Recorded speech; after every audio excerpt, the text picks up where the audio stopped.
Hello, everyone. I'm Jesse, and I'm here with Sherrod, and we have a special guest tonight, Connor. We are going to be diving into 988, and you can also follow us on our Facebook via link 2.1. And yeah, here we go. So here we are with episode 2 of Real Talk, and Jesse and I have the privilege of having our colleague, Director of 988 for ViaLink, Connor Garrett, with us because we're going to do a deep dive into 988 and hopefully answer some questions that anyone might be having, kind of shed some light on the mysteries of this helpline. So, Connor, thank you so much for being with us today. And Yeah. if you don't mind, would you kind of give us a quick overview Yeah. of your current role with ViaLink as the esteemed 988 director and kind of how you got here? Like Sherrod said, I am the 988 Clinical Director. I've been with VLink now, I think in May made 6 years. But I have been a supervisor for the in May, it'll also be 3 years. But I've been in this role, just trying to, yeah, I'm kind of already panicking. Hey, yeah, can we pause it for a second? I screwed that up. I had a, Everybody ignore our slight pause. We're new. So back to Connor. So you've been a supervisor yeah. at ViaLink for 3 years now? Yeah, I've been a supervisor for about 3 years now, and I was a specialist for, I guess it would have been 4 years. But before that, I actually started this work at the Baton Rouge Crisis Intervention Center back in 2014, and I was a volunteer, then got hired on staff as an advanced call specialist, and then I actually ended up working at two other crisis lines, one in New York, in Ithaca, New York, for about a year and a half, and then another one in Minneapolis for about 6, 7 months. So, in some capacity, I've been involved in this work for the last 10 years, either full time or part time. And during all that, I was pursuing my master's degree, and I actually ended up getting my master's degree 3 years ago. Um, with the help of Sherrod, actually helped. She was my clinical supervisor during that period of time. I was working overnights full time, and Sherrod provided me some expertise and helped me navigate it all. And um, supposedly next week I might get my full licensure, so I'm pretty excited about that. But yeah, so like I said, in some capacity, I've been doing this work for about 10 years, and it's pretty crazy, but really enjoy it, really love this work. I'm very passionate about it, and I love talking about myself, so we can continue on. Yes, Yeah, clearly you love it. yeah, And I would like to shout out to Connor. We have worked together for a very long time, and he hardcore worked overnights on the crisis helplines for years, full time overnights, then was getting his master's degree and doing supervision and all of that. So he is much more of a badass than he is even given mm, himself credit for. So, we're gonna deep dive into some questions for Connor. Jesse and I will be answering some too about 988. Just a quick disclaimer, we are going to be answering these questions from the position of the Louisiana 988 network. And we'll get into more what that means, but we are not speaking broadly for the National Foundation of Lifeline, Vibrant, or 988, but what we're doing here in Louisiana with our 988 network. So, with that, I will get into Connor. What is yeah, 988? We know that it is the three-digit dialing code for the National Suicide Prevention Lifeline, formerly 1-800-273-TALK, though that 10-digit number does still work. But could you tell us, what does that mean? What is the yeah. Suicide Prevention Lifeline? What is 988? And how does it differ from maybe other helplines that people have heard of? Yeah. So the National Suicide Prevention Lifeline has existed, I believe, since 2001. And so VLink actually operated answering that line since that time. And then, back in July of 2022, the 988 was launched with help from the federal government. And it's now like just like 911 is, it's this specific hotline for anybody who is in need of any kind of support. It is called the National Suicide Prevention Lifeline, but that doesn't mean that's all that's talked about on that line. And it's not the only reason that you can call that hotline either. Um, and yeah, I think that kind of answers most of that question, but it's essentially for anybody that is in need of support, looking for some help, and just wanting to talk to somebody. And how it differs is um, you can call it at any time, day or night, 24/7, at any time of the year. And we also offer, it's also not just phone calls, it's also chat and text options as well. that you can look online for, or you can just text simply 988 as well. So it's a big, a gigantic network of call centers. Our call center happens to answer for 3 separate area codes specific to Southeast Louisiana, but it kind of depends on your region and your area code of your phone number. So, and I can explain that a little bit more later. Yeah. And I would also like to mention that 988 is free for Hmm. everybody to utilize. It is also confidential, and you do not have to Hmm. disclose any information that you do not want to. We do not require to No, gather any sort of demographic or identifying data from you to use this helpline. So there's truly no barriers to reaching out for help. exactly. Yeah. Yep. No barriers at all. It's not meant to be punitive in any way, and not trying to track people down or involve 911 when it's completely unnecessary or anything like that. Yeah, that's true. Now, I know, Connor, you said you'd get to this question later, but it's actually going to be sooner than later. Um, also mentioned that we also answer questions for the LA Louisiana 988 network perspective. Can you explain how the 988 calls are routed? Yeah, so specific to ViaLink, well, in the state of Louisiana, but for ViaLink, we actually answered the area codes of 225, 504, and 985. So based on the area code of your phone number, you'd be routed to your nearest, your most local 988 center. And so we have 2 centers in the state of Louisiana, ViaLink and then LACG, or the Louisiana Association on Compulsive Gambling, and they're located out of Shreveport. They answer for the state of Louisiana. They answer 337 and 318 area codes. So the purpose of that is to try and get people to their nearest 988 center, so that you're talking to somebody who may have shared experience in the area that you are, understands your culture, especially down here in Louisiana. Culture is such a big component of this state. And then also, if there are resources that you're looking for, you're in need of maybe a mental health counselor, or you're looking for food pantries, or you're looking for a homeless shelter, anything like that. It's really helpful to be, talking to somebody that has access to that information in your area. And so that's kind of how it works. And yeah, I think that's kind And of Connor, answers it. with that routing system, surprise question, could you speak to like the hold times and what that means with like having two centers as backup centers for each other? Oh, yeah. So LACG and VLink both act as backup centers. So this is kind of a niche question, but so say a call comes into VLink, the call will wait and hold in our queue for 2 minutes. And if nobody at VLink is able to answer the line, maybe we might be answering other lines at that time, it'll actually roll over to LACG, and then it'll be in their queue for 2 minutes. And then at that point, then it might roll to the national backup. So all in that to say that there are many contingencies in place that are meant to make sure that calls are answered locally, but ultimately calls will be answered no matter what. So that's kind of why it's so important. Like we said, it is important to make sure it's answered in state, and that you're talking to somebody live, very quickly. And that's here and attentive for you. Cool. So hearing that in Louisiana, we have a pretty low hold time and a pretty high Yes. in-state Yeah. answer rate. Well under Which 20 seconds for the whole time for this. Yeah. Average speed of answer. That's one of the metrics I have to track with my job. But that's amazing. yeah. So then we know now how the calls might get to us. What actually happens when you call 988 when you're connected to a call specialist? Yeah. So you'll end up talking to somebody who has been extensively trained. Um, it varies by center, but there are national standards and stuff like that. And B-Link we operate under best practices, but our specialists are there. What they'll do is they'll just ask you basic information about what's going on, see where you're at right now, try to get a sense of what's going on for you today. They might ask you some questions, if you're having any thoughts of suicide, and trying to get you, if you are having those thoughts of suicide, getting you to a place of safety where you feel comfortable, and continuing the conversation from there. And then if you're not having thoughts of suicide, they're still going to talk to you, and just kind of navigate and try to provide as much support as possible.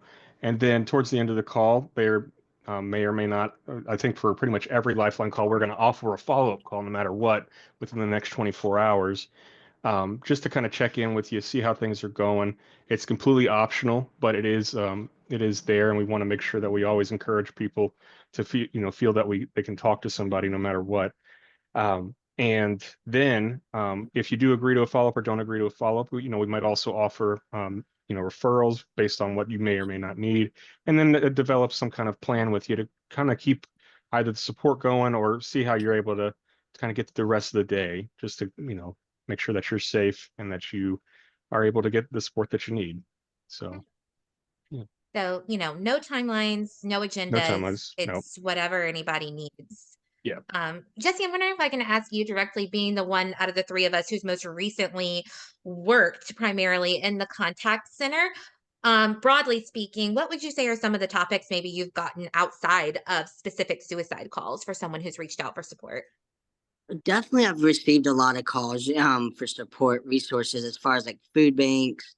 I've gotten a lot of calls about rent assistance, utility assistance, um, and sometimes honestly, like they just want to talk. It's more like they just want to be heard, and they're kind of just had like a rough day at work and just want to talk about their rough day at work. I have had a few people call for, like drug counseling or opiate addiction help. And I've actually had people call to ask how they could help other people who they know that are going through these things and what resources we have that they can offer their friends or family.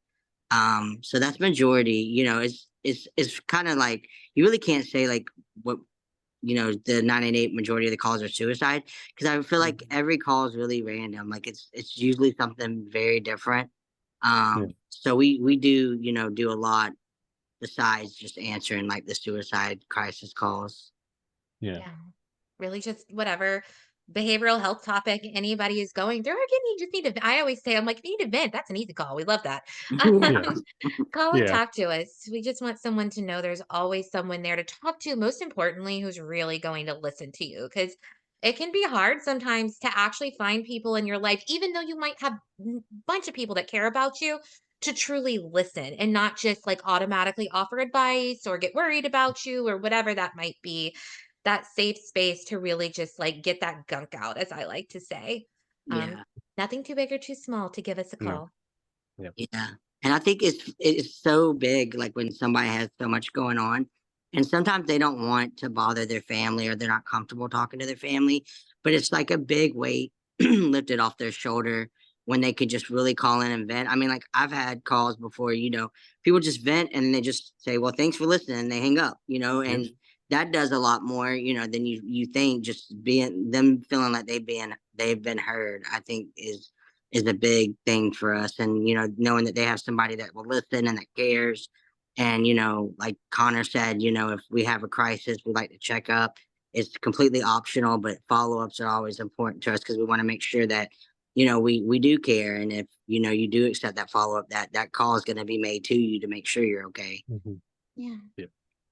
And I think Yeah. to also point out, because we've been talking about all the other types of calls, but that of course we are there for those who are experiencing Mm-hmm. thoughts of suicide to whatever degree. Right. That could be maybe you're just now kind of realizing you're having those thoughts about not wanting to wake up in the morning, just feeling like you might not want to be alive anymore, all the way to that you're that day or thinking that you might attempt and you don't know how to keep yourself safe. And we're there for everything in between of that. As Connor mentioned, we practice really strict emergency room diversion. It is not something where we're going to try and jump to dispatch emergency services or anything to anybody. Connor, what is it? Under 2% of calls that need any sort of. Nationally, it's under 2% of all 98 calls, texts, or chats do result in, um, the need for possible 911 activation. But locally here, I can speak for ViaLink, it's a little bit under 1% of all calls actually result in that.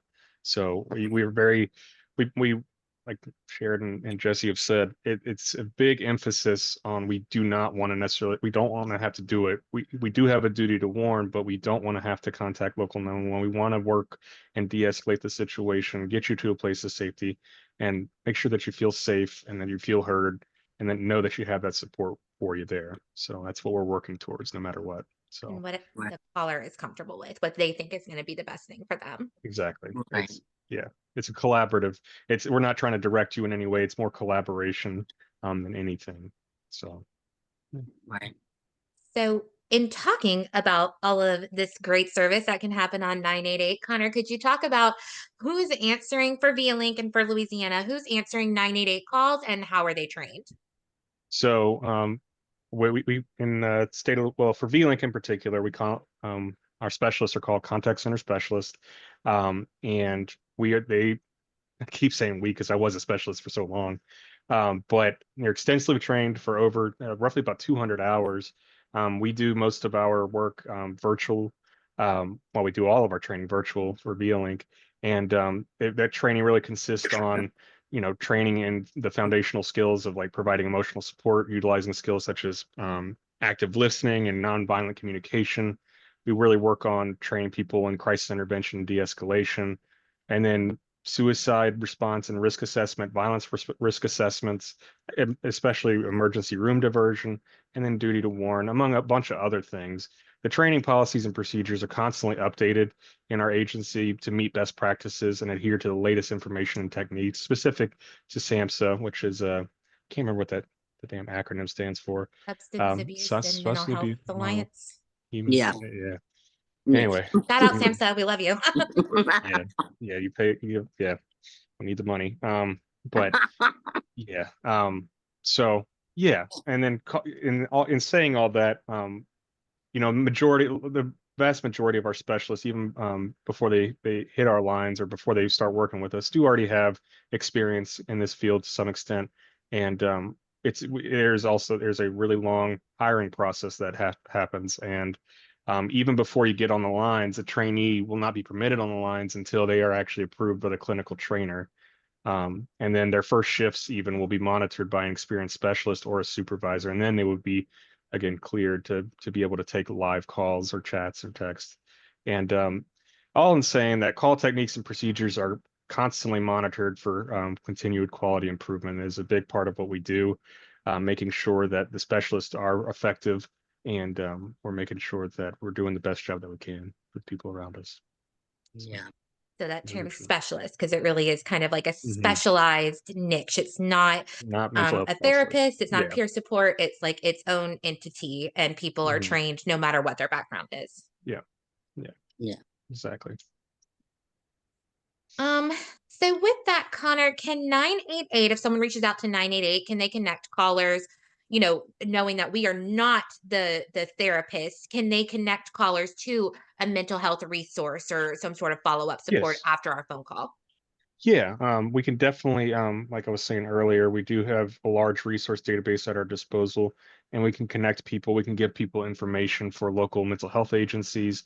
We can't necessarily give like exact, like one-to-one, like this, I want you to see this exact therapist or anything like that. That's not really what we're trying to do, but we can give you agencies that have been vetted by our resource department to make sure that they are accurate, that they are a good resource in the community. And then the other component is that um, we have a bunch of documentation on mobile crisis teams in our area, and BHCCs, or behavioral health crisis centers, which are actually in-person crisis centers for people that are needing that one-on-one support in person in the middle of their crisis. So mobile crisis response team, just going kind of into that, as I have to look at it all day, MCRTs. They There are quite a few in the state of Louisiana. I think right now for adults, there's roughly about 7 or 8 different agencies that offer mobile crisis response teams. There are some mobile crisis response teams for like specific to children. If there's a child that is having in the middle of a crisis or having thoughts of suicide, they will go out. And so all these mobile crisis response teams actually go out into the community, wherever they meet the caller or chatter or texter, wherever they are, and provide. Usually, that's going to be a clinician or somebody who is specifically trained in that one-on-one interaction to provide that support that we kind of do on the lines to some extent. But yeah, so we do offer that as well as part of the continuum of care, trying to link people up with mental health professionals in every way that we can. That's what they're looking for. Yep. And shameless plug for our website. You can explore our entire resource database for free on our website, vialink.org. Yes. You can also explore the 988 data dashboard for free on our website, vialink.org, where you can see the aggregate data, nothing confidential, but see what's Yep. going on in your community. What are the needs? What are the unmet needs? Where are the calls coming from? Where do maybe we need more 988 promotion? Yeah, exactly. Yeah. We And I also think have. it's also Go ahead, Jesse. important to mention that, Connor, I was going to ask you, you did say earlier that 988 is available 24/7. But I know we get a lot of people who ask, is our service is available in multiple languages? Yes, so it is. So, yeah, so what would happen is we do have some specialists that do speak different languages and things like that, but we do have services as well that we use specifically through Vibrant that allow us to have a real-time translator on the call with us, or chat or text, and we can still continue to have that confidential conversation. Like it's all these things, even though it might be another live person in the conversation, it's all confidential. They've been vetted by Vibrant, which Vibrant's the big agency that helps route calls. Not to try to get too far into the weeds of everything, but yeah, we do have the ability to talk to anybody in any language and be able to continue to provide that support, for anybody that's looking for it. So And does 988, how does 988 accommodate individuals with like having hearing or speech yeah. impairments? So yeah, that's actually kind of a new thing, or not necessarily new, but was one of the first things that I did as a supervisor was training the center on what's called TTY, which is teletypewriter services. And I think I actually coordinated with those people to help get them to help train our specialists and everything. And anyway, that service is text to speech, and it can help people who are hard of hearing, or who, yeah, so that allows them, like it's a special program that we can work with people. It's kind of like the same thing with like if we're needing to talk to somebody, we need translating services. We would contact them and they help us kind of navigate it as well if somebody's hard of hearing or what have you, and continue the conversation. So we do have software in place and programs that we do utilize for that in particular too. Yeah, and I think that's so important for people to know because there's so many people who do, might not think they can use the line if they can't hear as well, or if, they speak a different language. So the fact that we can help all types of languages and have that translator help us, on the lines and, help everybody that we can that calls, it's like nobody gets left behind. Yeah, exactly.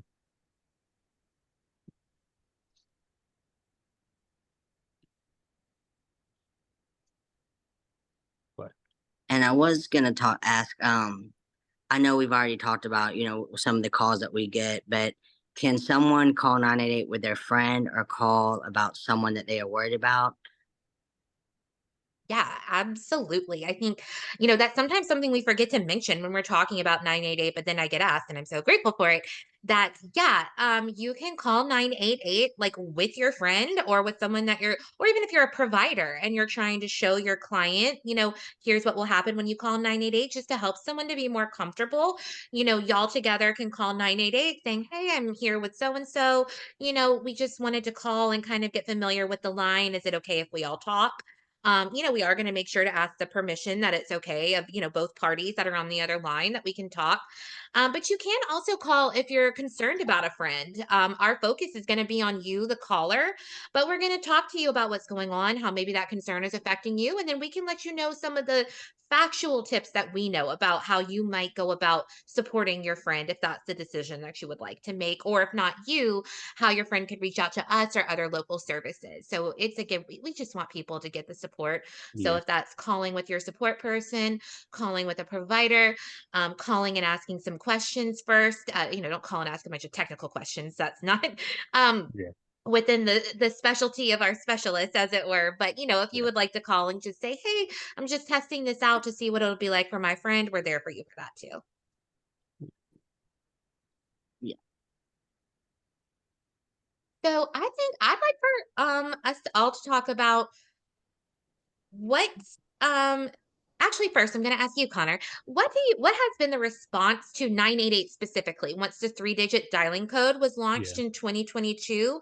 What was that launch like? How has our call volume been, and what kind of Mhm. metrics are there to measure its success? So specific to VLink, so I do want to say as far as how it's, how successful it's been, and then how, like on a national scale, how people kind of and have interacted with it, or there's some misconceptions, or how people have uh, traditionally thought about the National Suicide Prevention Lifeline. I think there was some possible negative connotation that, whenever you contact that 1-800-273-TALK number, that all they would do is immediately, contact 911. And since the launch of 988, there has been a lot of campaigns nationally and here in the state of Louisiana as well that do help to try and dispel some of those myths. And obviously, our specialists are there as well to help, like, in real time with a caller, like dispel those myths. So that's not the intention of the calls, but or the text or chats. But since its launch, I think volume has gone up roughly. I want to say we were getting. I think it's gone up quite a bit. I know in the last 6 months, I could speak to the last 6 months, that we have gone up about 35% on calls alone. And then text and chats have also increased, specifically text. I think text volume has increased by about 300 or 400% since the launch of Wow. 988. Yeah, and that's nationwide as well. And we expect, as time goes on, that text is probably going to, like, calls will probably level out to some extent, but text will probably continue to expand. Um, Not, yeah. So, and then what kind of measure, like, what kind of metrics measure its success? Well, we do, whenever we do a follow-up, we do have like a little section where we write up like, oh, we were able to contact this person and get them, additional resources or what have you. And again, this is all de-identified, aggregated data. It's meant to just like help us like understand the bigger picture of what's going on in our calls, and then what has been helpful. But I can speak to the fact that on average, about every month we do about 500 follow-up calls a month to our 90-day contacts. So that's, about 1 in 4 we actually end up doing like full follow-up calls for people.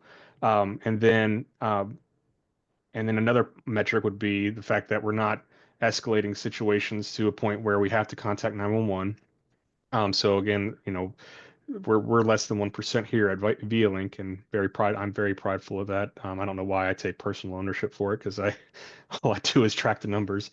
But and then what else kind of measures its success? Well, I would say, when we do our quality improvement, when we monitor calls, like like a supervisor will monitor a call to make sure that we're doing, our specialists are doing a good job. I can definitely tell, especially in the last few years, there has been a big emphasis, and when we train people, we do a lot to ensure that they are really ready to go. And every call that I listen to, it seems like calls are going really well. And I know for my calls, um, getting like starting a call from where somebody is, really upset, really overwhelmed, crying really heavily, to a place where they're laughing at the end of the call.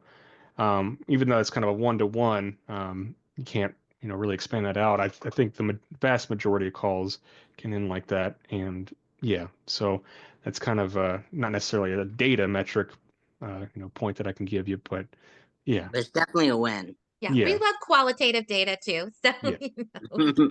I can talk about And one quantitative, but yeah, yeah. And one thing I think too that I speak to a lot is that, maybe the call volume has gone up, which is good, but Hmm. the amount of calls, at least from our viewing perspective, that have required any sort of emergency Hmm. intervention has stayed the same or even gone Yeah, down. So, that's a what good that point. speaks to me about is not only how amazing our specialists are, but that people are knowing about the line and they're able to reach out before it's the point Hmm. of like a suicide absolute crisis where there might not be other options, so that people are really understanding this is a resource there for when you need it, so that can be Yeah, that crisis point, but you don't have to be at that point. You can call us whenever you need to get that gunk out.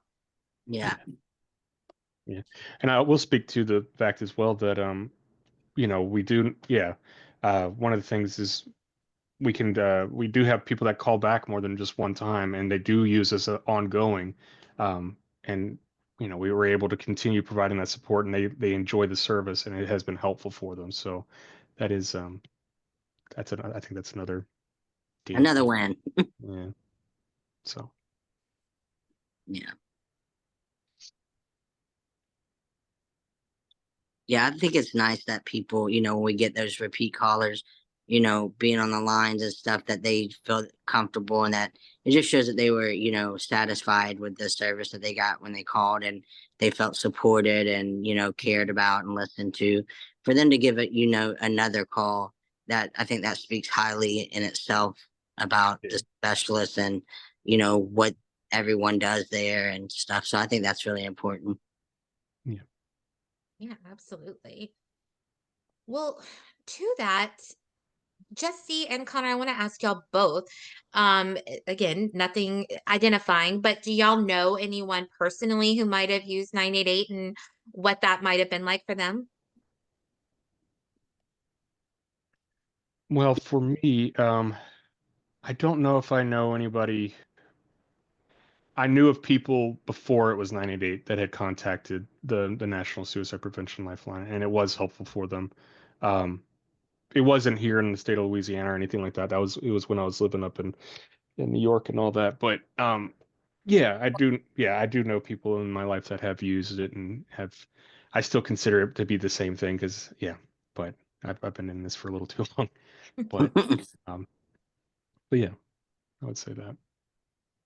Yeah, and I've known people as well that have used it as it's 988, and they have always said that it's been a good experience for them. And I know some people who used it long term for multiple time, a couple of months that they were going through stuff. So yeah, I know people that have used it, and it's been very helpful and definitely a game changer. And what some things that they just needed help. They just needed somebody to listen and stuff. So I'm definitely grateful for the lines myself, and I think it's really cool that besides it being a phone line that you can call. I think text is so important because a lot of people, sometimes they can't make that phone call, or maybe they're around somewhere where they can't make a phone call, but they can text and get help. And I think that's really important too. Yeah, absolutely. I've had the privilege with our outreach work with Me a Link of hearing some stories from individuals. And I mean, just literally hearing people saying, 988 and knowing that it's there has saved my life. And I Mm. think, as much as maybe we've even been talking about data and the quantitative data, I mean, just hearing that even from one person, I mean, just really puts it in the perspective of how important this service is. And just to point out that the people that are answering the lines are just people that care about you. They work at nonprofits, they volunteer at nonprofits, and they want to be there to help people. And that's what it's really for. And I'm gonna start crying. So, but it's just amazing that we can touch people in such a way, and that we have the capacity to. This is like backtracking a little bit to us talking about emergency services, but I was at an event and some people came up to me and they were saying they, before they had heard about 988 and they were worried about their child that was a teen. And they went to the emergency room because they had disclosed to their parents that they were having thoughts of suicide. The parents thought they could get information from the emergency room on Mm. how to address their child's suicide ideation through no fault of the emergency room. It's not what they're there for. And because they've admitted, said that they were having some thoughts of suicide, they had to intake their teenager. And that was not what anybody was expecting. And then again, on the behalf of the emergency room, they're like, that is what we do, and we have Yeah. to do our due diligence. So just being able to spread that awareness of that, if you want information and resources, or just some even initial guidance because you're concerned about somebody who might be having thoughts of suicide, that is what 988 is for. Yeah. And I'm glad you mentioned that because I think that a lot of people are get nervous to call 988 because there's a lot of misconceptions that that if you call and you say that you're thinking of suicide, that we're automatically going to jump to, okay, let's call 911.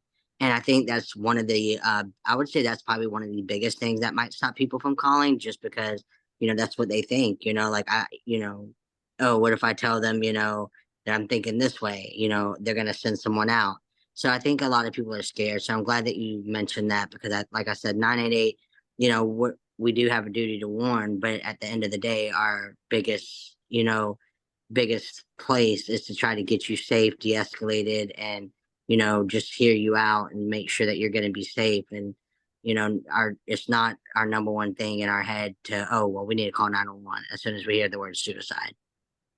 Yeah, absolutely. I think that is one of the bigger misconceptions about 988. And while we do operate under duty to warn laws, our bigger ethical duty is finding the least invasive form of care Hmm. and doing something that the caller is comfortable with. That we want you to feel in control of you and your life and your mental health and learn your brain and learn how you work. And that's what we're really trying to provide the space for on your terms, on your time, and what you are feeling available for.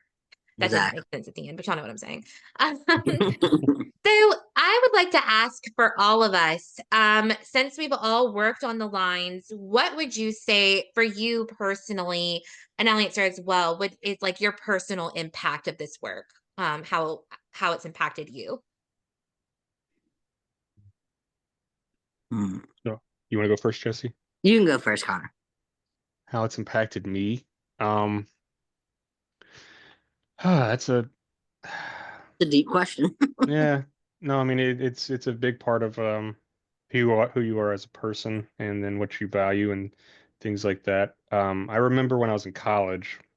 I probably misremember the quote, but it was like Teddy Roosevelt, I think. It was another president maybe, but he was something to the effect of like you need, like the work that you need to do in your life is, most important thing that you can do with your life is to do work that's worth doing.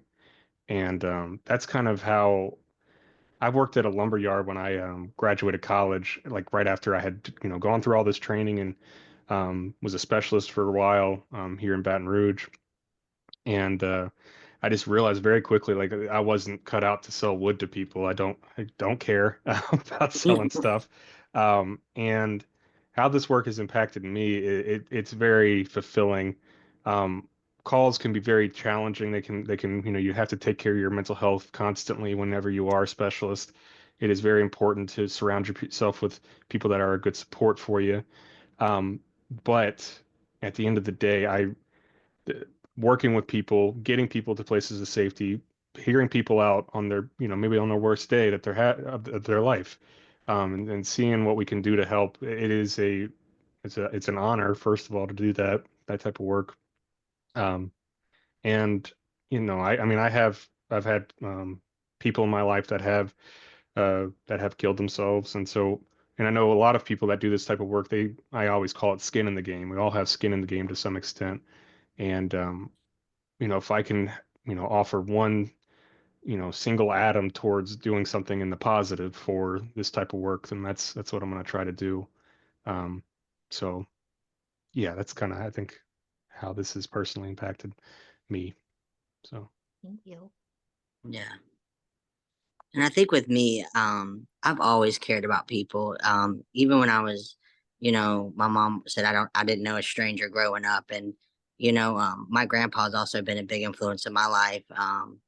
He was very religious, so he went out and talked to people and spread the word, and he would go to jails and just talk to people and just try to help anybody and try to save lives or touch lives.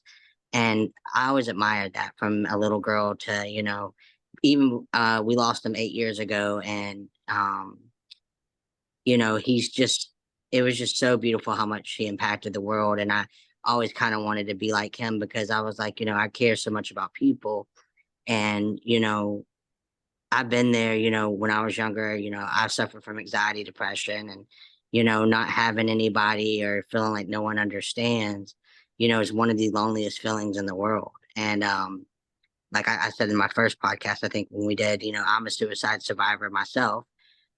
So I know what it's like to really feel like you don't have anybody or anybody that understands you. So knowing that at the end of the day, I can be on the other side of this and listening to people that just need to be heard or just felt like that they're not alone is such a remarkable experience. And like Connor said, it really is an honor to do this work.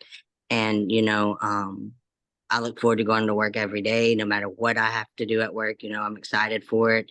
And it's such a blessing that you can be that person and maybe save a life or just keep somebody safe for one more night, no matter what the situation is, or helping someone find, a bed to lay in at the end of the day, or someone who doesn't have food in their fridge, but you find a food bank so they eat that day, and that's an amazing feeling. So, it's definitely changed my life, and it's made me, appreciate everything more, and it's made me want to help more and give more. And I think we're all lucky to be a part of, especially V-Link and 988. It's all definitely remarkable work that we do. And like Connor says, you do have to take care of your own mental health, but it's nice at the end of the day that we all have each other. We're a great team. I know I can count on any supervisor that I have if I need, hey, I'm struggling, and we're all there for each other, and we're able to be there for everybody else too. So I think it's amazing what we do, and just in general, I love it all. I love everything about V-Link and what it stands for, and 988 as well. I completely agree. I think that being able to be there for people and help them whenever they might even feel like they're not sure where to turn is the ultimate privilege. And I think, we just really like to, again, just spread that message that we want to hear from you and you matter. So please never hesitate to reach out to 988. With that, I guess I'll wrap us up. Thank you so much, Connor, for joining us today. Thank you so much for everything that you do for V-Link. Thank you so much for putting up with me. I know I can be annoying to work with and sometimes pull Connor into tasks that he's not excited about. But please, like this, but please, follow us on our Facebook page, V-Link 211. Keep up with our Real Talk podcast episodes. Thank you for being here. Thank you for listening with us. And Jesse and I will sign us out with our tagline. Yes. No filters. No filters, no fluff, just real talk. real talk. Okay, I messed it up, but y'all got it. Y'all did a But great we'll job. get it together one day. We'll get it together. Thanks, y'all, and we will see y'all next Tuesday. Thank Bye, you. everyone.